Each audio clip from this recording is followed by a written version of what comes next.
Hello दोस्तों, स्वागत है आपके अपने YouTube channel let's study with education पे। तो आज हम लोग हिंदी का टॉपिक मुहावरा जो है बहुत इम्पॉर्टेंट है। इसी टॉपिक से रिलेटेड हम आज कुछ क्वेश्चन देखने वाले हैं और यहाँ ये सारे क्वेश्चन आपके किसी भी एग्ज़ाम के लिए बहुत ही यूज़फुल है, इसीलिए आप लोग इसे देख सकते हैं। तो आज का हमारा मुहावरे से रिलेटेड आज का पहला क्वेश्चन है। तो आज का हमारा जो फर्स्ट क्वेश्चन है, क्वेश्चन नंबर 1 क्या कह रहा है? ये जवान नहीं है, सॉरी जबान है, ठीक।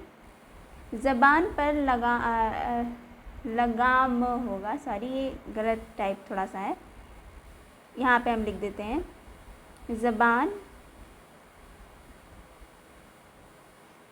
पर लगाम, ठीक। ज़बान पे लगाम ना होना मुहावरे का अर्थ है। तो यहाँ पे आपको बताना है कि ज़बान पे लगाम ना होने मुहावरे का जो है अर्थ क्या हो जाता है। तो यहाँ पे आपका ऑप्शन है, ऑप्शन 1 अस्पष्टवादी होना, ऑप्शन 2 अनावश्यक रूप से अस्पष्टवादी होना, या ऑप्शन 3 सदैव कठोर वचन कहना, ऑप्शन 4 सर्वत्र अपनी बुद्धिमत्ता दिखाना। तो आप लोग बताइए इसका आंसर क्या होगा? ज़बान पर लगाम ना होना, ठीक। तो जब ज़बान पे लगाम ना होने का मुहावरे का जो अर्थ होगा अस्पष्टवादी होना। नहीं, अगर जब आपके ज़बान पे लगाम ही नहीं रहेगा तो आप किसी अस्पष्ट मतलब कम शब्दों में अपना बात किसी से समझा देना किसी दूसरे को, तो वहाँ पे अस्पष्टवादी होता है, यहाँ पे नहीं होगा। सदैव कठोर वचन कहना, तो ये भी गलत हो जाएगा, क्योंकि जो है जब हमें ऐसा भी नहीं होता कि जिन लोगों की ज़बान पे लगाम नहीं होता है, कि मतलब जो हमेशा कुछ ना कुछ कहते रहते हैं बिना टाइम और बिना सही वक्त देखे बिना कुछ बोल देना, ये होता है कि ज़बान पे ना लगाम होना। कुछ भी सोचना समझना नहीं, जो मुंह में आया बस बोल ही दिया। तो इसका मतलब जो है ज़रूरी थोड़े है कि वो हमेशा कठोरी वचन बोलेंगे, तो ये भी नहीं होगा। ऑप्शन 3 भी नहीं होगा। ऑप्शन 4 की बात करें, सर्वत्र अपनी बुद्धिमत्ता दिखाना, और ऐसा भी नहीं है कि वो हमेशा अपना मतलब यही दिखाएं कि हम कितने बहुत टैलेंटेड हैं, और ऐसा कुछ भी नहीं होता है। हाँ, ये हो सकता है कि अनावश्यक रूप से अस्पष्टवादी होना, मतलब जहाँ पे ज़रूरत ना भी होती है वहाँ पे भी बोल देना, जहाँ पे ज़रूरत होती है तो वहाँ पे तो बोलेंगे, लेकिन जहाँ पे ज़रूरत ना हो वहाँ पे बोल देना, बिना सोचे समझे किसी बात को बस कह ही देना, बस मुंह में आया बस हमें कहना है तो बस कह ही देना। तो इस तरीके का जहाँ पे भाव होता है वहाँ पे हो जाता है कि ज़बान पे लगाम ना होना। तो उन लोग को, ऐसे व्यक्तियों को सभी लोग कह देते हैं कि अरे उनके तो ज़बान पे लगाम ही नहीं है। तो ठीक, ये होगा। नेक्स्ट की तरफ चलते हैं, क्वेश्चन नंबर 2 की तरफ चलते हैं। क्वेश्चन नंबर 2 क्या कह रहा है? क्वेश्चन नंबर 2 कह रहा है, इस विद्यालय में दाखिल मिलना होगा, सॉरी टाइपिंग थोड़ी सी मिस्टेक है, मिलना टेढ़ी खीर है, रेखांकित मुहावरे का सही अर्थ। आपको बताना है कि टेढ़ी खीर जो ये मुहावरा है इसका अर्थ क्या होगा। तो ऑप्शन आपका 1 है कठिन कार्य होना, ऑप्शन 2 है आसान कार्य होना, ऑप्शन 3 है प्रयत्नशील होना, और ऑप्शन 4 है असंभव कार्य होना। टेढ़ी खीर होने का मतलब ये होता है कि जहाँ पे सीधा काम ना हो के हमें थोड़ा सा और जो है मेहनत करनी पड़ती है, तब जाके हमारा काम होता है। तो वहाँ उसी को कहते हैं, जिससे कहते हैं ना, यहीं पे कहते हैं कि जब सीधी उंगली से घी ना निकले तो टेढ़ी करनी पड़ती है। तो वही वाला भाव यहाँ पे है आपका टेढ़ी खीर होना, ठीक। तो यहाँ पे जो आपका ऑप्शन करेक्ट हो जाएगा वो कठिन कार्य होना। तो ऑप्शन ए यहाँ पे करेक्ट हो जाएगा कि कठिन कार्य होना। टेढ़ी खीर होने का मतलब कठिन कार्य। आसान कार्य होगा तो थोड़े, आसान कार्य रहेगा तो थोड़े हमको टेढ़ा उड़ा कुछ करना पड़ेगा। सिंपल सा निकाल लेते हैं, सिंपल से कार्य होता है तो उसमें थोड़ा हमको दिमाग टेढ़ा मेढ़ा यूज करना पड़ता है। प्रयत्नशील मतलब बहुत ज़्यादा वर्क करना, बहुत ज़्यादा वो करना है, यहाँ पे ये होगा। असंभव कार्य होना, तो इसके लिए भी ये नहीं होगा। नेक्स्ट की तरफ चलते हैं, क्वेश्चन नंबर 3 की तरफ चलते हैं। क्वेश्चन नंबर 3 कह रहा है डपोर शंख मुहावरे का अर्थ क्या होगा। तो यहाँ पे आपको ये बताना है। ऑप्शन है आपका बहुत बड़ी गिनती, ऑप्शन 2 है भारतीय शंख, ऑप्शन 3 है विशेष तरह का शंख, और ऑप्शन 4 है वे सिर पैर की बातें करने वाला। ठीक, तो डरपोक शंख का अर्थ होता है बड़ी गिनती, तो ये नहीं होगा। भारतीय शंख नहीं, विशेष तरह का शंख ये भी नहीं। ऑप्शन 4 यहाँ पे करेक्ट हो जाता है, विशेष सिर पैर की बातें करना। ठीक, बेसिर पैर की बातें करना, सॉरी। नेक्स्ट की तरफ चलते हैं। क्वेश्चन नंबर 4 क्या कह रहा है। क्वेश्चन नंबर 4 कह रहा है 3 लोक से मथुरा न्यारी का अर्थ क्या है। तो आपको बताना है 3 लोक से मथुरा न्यारी। अच्छा, जब बताइए, जब कोई चीज़ हमें प्रिय होती है, कोई चीज़ हमें अच्छी लगती है, तो हम लोग कहते हैं अरे उससे अच्छा तो ये है। अरे आप कहीं जहाँ पे घूमने जाएं तो अरे वहाँ से अच्छा तो यहाँ पे लग रहा है, अरे वहाँ से अच्छा तो यहाँ पे लग रहा है। तो इसका मतलब क्या हो रहा है कि हम ओवरऑल सारा कुछ देखते हुए हम किसी एक चीज़ को कहते हैं कि हमें ये अच्छा लग रहा है। तो यही यहाँ पे भी है। तो ऑप्शन ए है हमारा तीनों लोगों के मथुरा ना होना। तो और ऑप्शन 2 है सबसे निराला, ऑप्शन 3 है मथुरा का बखान तीनों लोगों में, और ऑप्शन 4 है बहुत सुंदर मथुरा होना। तो तीनों लोगों के मथुरा ना होना, तो ये तो नहीं होगा, और सबसे निराला होना ये भी नहीं होगा, और मथुरा ये थोड़ा बहुत हो सकता है लेकिन एग्जैक्ट नहीं होगा। ऑप्शन 2 जो है मथुरा का बखान तीनों लोगों में, तो ये भी नहीं होगा। ऑप्शन 4 यहाँ पे करेक्ट हो जाता है, बहुत सुंदर मथुरा होना। ठीक, ऑप्शन 4 सॉरी बहुत सुंदर आप मथुरा होना ये नहीं, ऑप्शन 2 करेक्ट हो जाएगा। सॉरी, बहुत सुंदर भी नहीं होगा, सबसे निराला। क्या अभी को हमने जैसे एग्जांपल दिया ना कि हम लोग 2-3 जगह घूमने गए और वहाँ पे हमने कहा कि अरे वहाँ से मज़ा हमको तो यहाँ पे घूमने में आया। तो वही चीज़ होता है कि तुलना, मतलब ओवरऑल सारा कुछ देखने के बाद उसके बाद हम उससे क्या करते हैं, कंपेयर करते हैं। तो वही चीज़ यहाँ पे इस मुहावरे का अर्थ वही होगा। तो ऑप्शन 2 करेक्ट हो जाएगा, सॉरी ऑप्शन 4 नहीं होगा। नेक्स्ट की तरफ चलते हैं। Question number 5। क्वेश्चन नंबर 5 क्या कह रहा है, दोनों ये दोनों का फेर होना, ये नहीं होगा, दोनों नहीं लिखा है यहाँ पे आप लिख दीजिए दिनों। ठीक, टाइपिंग थोड़ी सी मिस्टेक है, कोई दिक्कत नहीं है, हम इसको सही कर दे रहे हैं। तो यहाँ पे ये काट के दिनों लिख दीजिए। ठीक, दिनों का फेर होना, दिनों का फेर होने का मुहावरे का अर्थ बताइए। ऑप्शन है आपका ऑप्शन ए अजीब हालत होना, ऑप्शन 2 बहुत जल्दी होना, और ऑप्शन 3 भाग्य का चक्कर, और ऑप्शन 4 दिन काटे ना कटना। ठीक, तो दिनों का हेर फेर होना मतलब कि जो जैसे कि हमें लंबा इंतज़ार नहीं करना पड़ रहा है, जल्दी बीत जा रहा है, चीज़ें बहुत जल्दी चीज़ें कुछ हो रही हैं, तो वहाँ से ये दिनों का हेर फेर का मतलब यहाँ से होगा कि कोई चीज़ बहुत जल्दी हो रही है। ठीक, अजीब हालत होना तो ये तो होगा नहीं।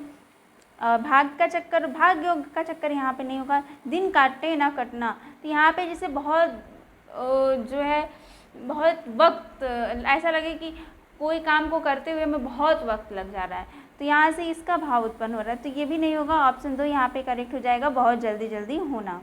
नेक्स्ट की तरफ चलते हैं। क्वेश्चन नंबर 6 क्या कह रहा है। क्वेश्चन नंबर 6 कह रहा है द्रौपदी का चीर का अर्थ। तो द्रौपदी का चीर मुहावरे का अर्थ क्या होगा। ऑप्शन है आपका नारी का अपमान करना, ऑप्शन 2 है कभी समाप्त ना होना, और ऑप्शन 3 है शर्मनाक कार्य करना, ऑप्शन 4 है सुंदर स्त्री। तो द्रौपदी का चीर का अर्थ क्या होगा। द्रौपदी का चीर यानी कि द्रौपदी का जो वस्त्र होता है वो कभी ना समाप्त होने वाला, तो ऑप्शन 2 करेक्ट हो जाएगा। यहाँ नारी के अपमान से कोई लेना देना नहीं है, और ना ही शर्मनाककारी से है, और ना ही बहुत सुंदर स्त्री से है। ठीक, तो ऑप्शन 2 यहाँ पे करेक्ट हो जाता है। नेक्स्ट की तरफ चलते हैं। क्वेश्चन नंबर 7 क्या कह रहा है? तो आज का हमारा क्वेश्चन नंबर 7 क्या कहता है? क्वेश्चन नंबर 7 की बात करते हैं, थोड़ा सा इसको बड़ा करते हैं। तो क्वेश्चन नंबर 7 की बात करें तो क्वेश्चन नंबर 7 कह रहा है दांत काटी रोटी का अर्थ क्या होता है? तो आपको बताना है दांत काटी रोटी का अर्थ क्या होता है। ऑप्शन है आपका गहरी दोस्ती, ऑप्शन 2 है गहरी दुश्मनी, और ऑप्शन 3 है प्रतिवाद करना, और ऑप्शन 4 है पीछे पदान। ठीक, तो आप बताइए क्या होगा? ये ना पढ़ना है, ये टाइपिंग आज की थोड़ी सी कुछ ज़्यादा ही मिस्टेक है।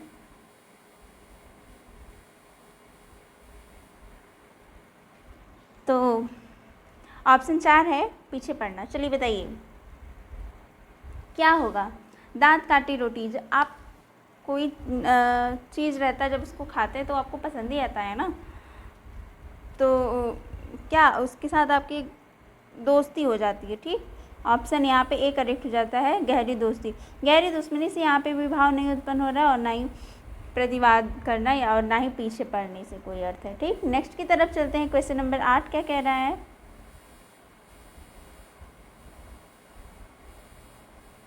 सॉरी, थोड़ा सा लेंदी करेंगे क्वेश्चन। हाँ, क्वेश्चन नंबर 8 देखते हैं। आजकल के बच्चे माता पिता की आंखों में धूल झोंकने में कुशल हैं। रेखांकी शब्द का अर्थ क्या होगा? तो आपको बताना है धूल झोंकने शब्द जो ये दिया गया है, धूल झोंकने में कुशल है का अर्थ क्या होगा? ऑप्शन है आपका धोखा देना, ऑप्शन 2 है मान न देना, और ऑप्शन 3 है उपद्रव करना, और ऑप्शन 4 है घमंड दिखाना।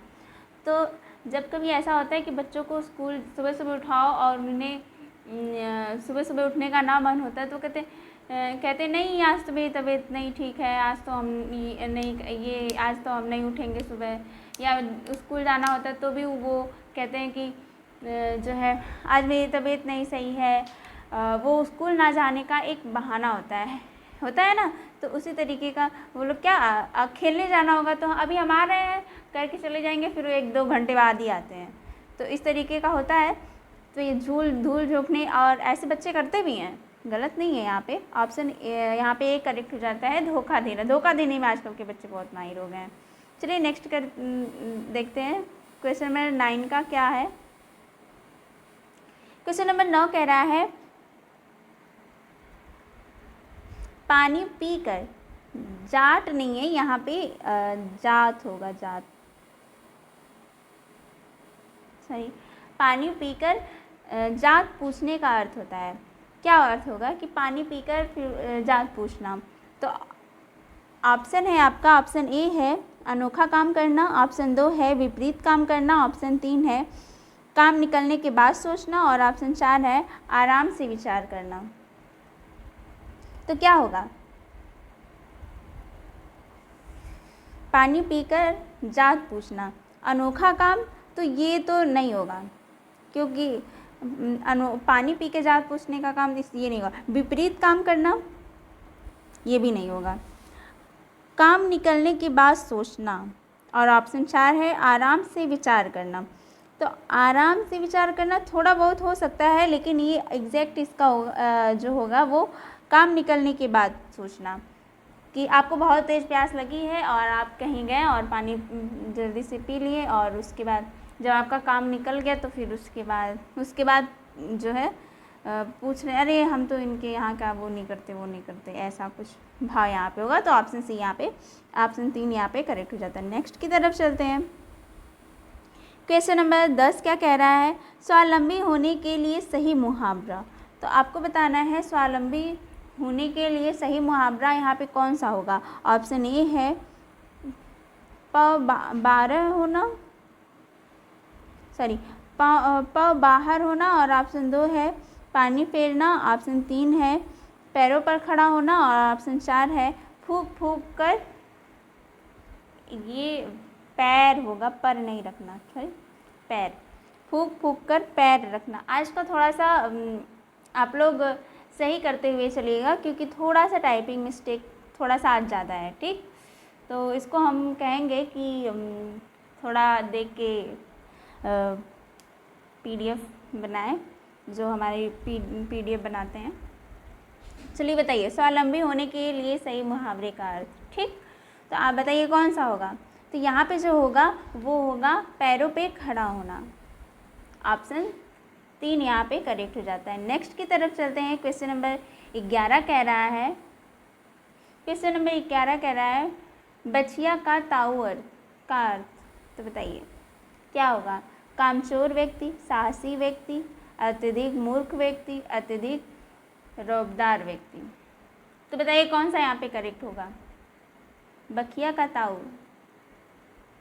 तो कामचोर व्यक्ति से तो होगा नहीं, साहसी भी नहीं होगा, और ऑप्शन यहाँ पे 2-3 करेक्ट हो जाता है। अत्यधिक मूर्ख व्यक्ति। बखिया का ताऊ कैसा होगा, मूर्ख ही ना होगा। नेक्स्ट की तरफ चलते हैं। नेक्स्ट की तरफ क्वेश्चन नंबर 12 क्या कह रहा है। मुंह की खाना मुहावरे का अर्थ, ठीक। क्या होगा यहाँ पे। ऑप्शन ए है हार माना, ऑप्शन 2 है गिर पड़ना, और ऑप्शन 3 है भोजन खा लेना, और ऑप्शन 4 है भाग जाना। तो भोजन खा लेना ये कोई अर्थ नहीं है। भाग जाना तो ये भी नहीं होगा। मुंह की खाना है ना, तो ये भी नहीं होगा। गिर पड़ना नहीं। हाँ, ऐसा होता है कि कभी हम कोई वर्क कर रहे हैं, कोई कार्य कर रहे हैं, या फिर कोई हमारा लक्ष्य होता है, तो कभी कभी जीत से पहले हमें हार मिल जाती है, फिर उससे भी हम बहुत कुछ सीखते हैं, फिर उसके बाद आगे बढ़ते हैं, फिर आगे बढ़ने का फैसला लेते हैं, और फिर अंततः हम अपने लक्ष्य की तरफ, यानी कि लक्ष्य की प्राप्ति कर ही लेते हैं। तो उससे पहले जो ये हारता है ना इंसान, तो उसी के भाव में है ये मुंह की खाना। तो ऑप्शन ए यहाँ पे करेक्ट हो जाता है, हार जाना, ठीक। नेक्स्ट की तरफ चलते हैं। जैसे ऐसा होता है कि कभी कभी हमको सफलताएं मिलती हैं, कभी कभी नहीं, ठीक। इन दिस केस में ऐसा होता है, बहुत सारे केसेस हैं। चलिए नेक्स्ट की तरफ चलते हैं। क्वेश्चन नंबर 13 क्या कह रहा है। मूंग की दाल खाने वाले मुहावरे का अर्थ। तो बताइए यहाँ पे क्या होगा। ऑप्शन है आपका सोच समझकर काम करना, ऑप्शन 2 है सीधा साधा व्यक्ति, और ऑप्शन 2 है कमज़ोर, और ऑप्शन 4 है सुंदर होना। तो बताइए कौन सा यहाँ पे करेक्ट होगा, कौन सा यहाँ पे करेक्ट होगा। मूंग की दाल, तो मूंग की दाल बहुत क्या बोलते हैं, मूंग की दाल ना बहुत अच्छी होती है, और पाचन में डाइजेस्ट बहुत अच्छा करती है। लेकिन यहाँ पे आपके मुहावरे के अकॉर्डिंग देखिए, सोच समझ कर काम करना, तो ऐसा नहीं है। सीधा साधा व्यक्ति, तो ये भी नहीं है। ऑप्शन यहाँ पे 3 करेक्ट हो जाता है, कमज़ोर। नेक्स्ट की तरफ चलते हैं। और ये देखिए ना, ये जितना भी हम करवा रहे हैं सब आपके पेपर में आए हुए हैं, इसीलिए आप लोग ये मत सोचिएगा कि ये कोई इम्पोर्टेंट टॉपिक नहीं है। आप बहुत इम्पोर्टेंट है। आप कोई भी एग्ज़ाम का पेपर उठाइए, किसी भी एग्ज़ाम का पेपर उठाइए, वहाँ पे अगर हिंदी पूछा है तो वहाँ पे आपको यहाँ से जो है 1-2 क्वेश्चन तो मिलने ही मिलने हैं, ठीक। चलिए नेक्स्ट की तरफ चलते हैं। क्वेश्चन नंबर 14 क्या है। उस विकल्प का चयन करें जो दिए गए मुहावरे का सही अर्थ है। तो यहाँ मुहावरा आपका है माथे पर बाल पड़ना। ये बाल नहीं है, सॉरी, वही तो हमें क्या बल होगा, सॉरी, बल, माथे पर बल पड़ना, ठीक। बल आप लोग इसको सही कर लीजिएगा, माथे पर बल पड़ना। ऑप्शन ए है सिर दर्द होना, ऑप्शन 2 है पसंद करना, ऑप्शन 3 है गुस्सा करना, ऑप्शन 4 है असंतोष प्रकट करना। तो आप बताइए, जब माथे पर बल होना, क्या होगा आंसर इसका। सिर दर्द होना, तो ये नहीं होगा। अब यही मत सोच लीजिएगा हमारी माथे का बल पड़ रहा है तो सिर ही दर्द ही होगा, तो ऐसा कुछ नहीं होगा। पसंद करना, तो अगर किसी को पसंद करते तो आपके सर पे को मतलब आप कुछ वो थोड़े होता है, तो ये भी नहीं होगा। गुस्सा करना, तो ये भी नहीं होगा। तो ऑप्शन यहाँ पे ठीक है। यहाँ पे 4 असंतोष प्रकट करना। जब आप किसी बात से सहमत नहीं होते हैं तो आप बहुत ज़्यादा टेंशन लेते हैं ना, तो इसका भाव उसी से है। ठीक, नेक्स्ट की तरफ चलते हैं। क्वेश्चन नंबर 15 क्या कह रहा है? क्वेश्चन नंबर 15 की बात करें तो क्वेश्चन नंबर 15 कह रहा है लश्कर में ऊँट बदनाम का अर्थ। तो लश्कर में ऊँट बदनाम यानी कि लश्कर में ऊँट बदनाम मुहावरे का अर्थ क्या होगा? ऑप्शन ए है गुणवान, गुणवान का बदनाम। ऑप्शन 2 है ऊँट का सदा एक रस होना। ठीक, ऑप्शन 3 है मोल तोल कर बदनाम होना। ऑप्शन 2 है दोष किसी का, ये थोड़ा सा टाइपिंग मिस्टेक आज कुछ ज़्यादा है, दोष किसी पर नाम किसी और का। ठीक, यहाँ पे थोड़ा सा कॉमन बीच में देना चाहिए था। ठीक, दोष किसी पर और नाम किसी और का। तो बताइए यहाँ पे कौन सा होगा? तो लश्कर में ऊँट बदनाम, तो आपका यही ऑप्शन 4 यहाँ पे करेक्ट हो जाता है कि जब कोई दोषी कोई और रहता है और नाम किसी और कहा जाता है तो वहाँ पे बेचारा वो तो वैसे ही ना बेफालतू का उसको फंसाया जा रहा है ना। तो ये इस मुहावरे का अर्थ यही होगा कि जो है किसी गुनाह किसी और ने किया और फंसना, मतलब कि नाम सामने किसी और का आता है। ठीक, नेक्स्ट की तरफ चलते हैं। क्वेश्चन नंबर 16 क्या कह रहा है? वचन से फिरना के लिए उचित मुहावरे चुनें। तो बताइए कौन सा यहाँ पे है? ऑप्शन ए है थूक कर चाटना, ऑप्शन 2 है तलवे चाटना और ऑप्शन 3 है दमड़ी के 3 होना और ऑप्शन 4 है दाल तालू में जमना। वचन से फिरना क्या होगा? वचन से फिरना, जैसे कि जब आप अपनी बातों पे नहीं टिकते हैं, कोई बात आपने कही और आप उस बात पे टिक नहीं पाते हैं, तो जैसे कोई आपको कुछ कहा और आप गुस्से में कहें चलो हम तो अब तुमसे कोई रिश्ता ही नहीं रखेंगे, ये करेंगे वो करेंगे, चले गए। फिर उसके बाद फिर आप ही जाके पहल करो, बोलो, तो उसको क्या कहेंगे? जैसे थूक के चाटना। यहाँ पे ऑप्शन सही हो जाएगा, ऑप्शन ए करेक्ट हो जाएगा। नेक्स्ट की तरफ चलते हैं। और ये ना आपके यूपीएससी लोअर एग्ज़ाम में आया हुआ है। ये वाला क्वेश्चन नंबर 16 जो है ये आपके SSSC लोअर एग्ज़ाम में। ठीक,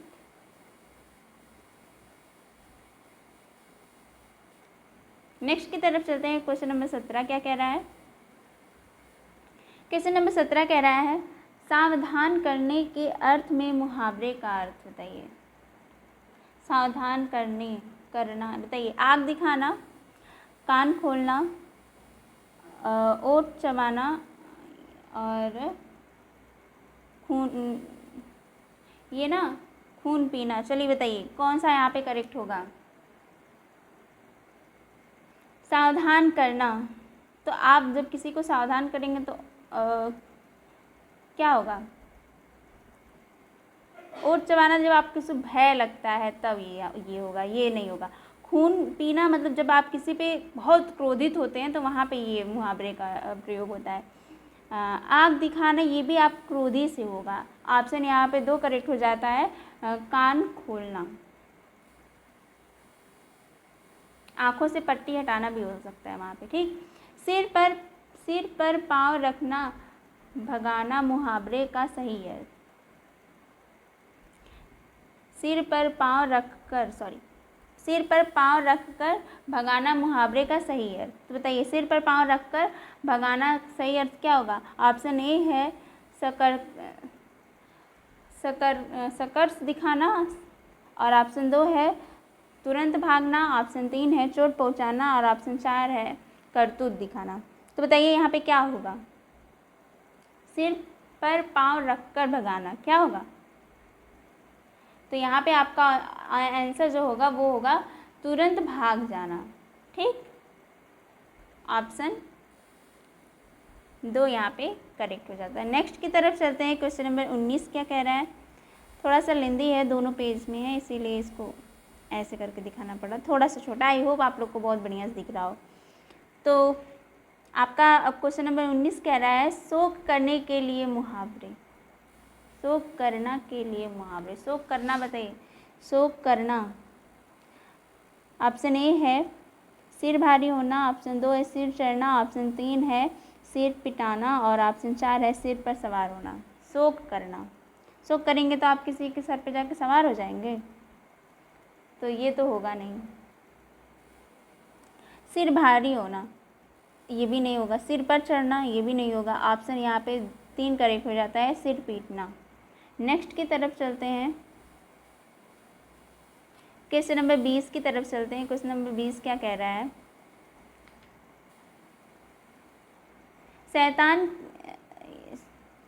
शैतान की आंत, इस मुहावरे का उपयुक्त अर्थ क्या होगा? तो ऑप्शन है अत्यंत धूर्त व्यक्ति, ऑप्शन 2 बहुत लंबी वस्तु, वास्तु है, ये वास्तु ना होके वस्तु होगा, ये इसको ऐसे कर दीजिए, ठीक।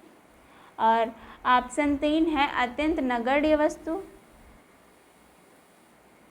वास्तु नहीं होता है, ये वस्तु होता है, ठीक। और ऑप्शन 4 है अत्यंत लाभदायक, ये वास्तु ना होके ना आप लोग समझ जाइएगा ये वस्तु है, ठीक। आग की मात्रा यहाँ पे नहीं होगी, ठीक। चलिए बताइए कौन सा यहाँ पे करेक्ट होगा? तो शैतान की आंत होना यानी कि बहुत लंबी वस्तु होना, तो ऑप्शन 2 यहाँ पे करेक्ट हो जाएगा। नेक्स्ट की तरफ चलते हैं। क्वेश्चन नंबर 21 क्या कह रहा है? क्वेश्चन नंबर 21 है शहद लगाकर चाटना, क्या होगा इसका अर्थ?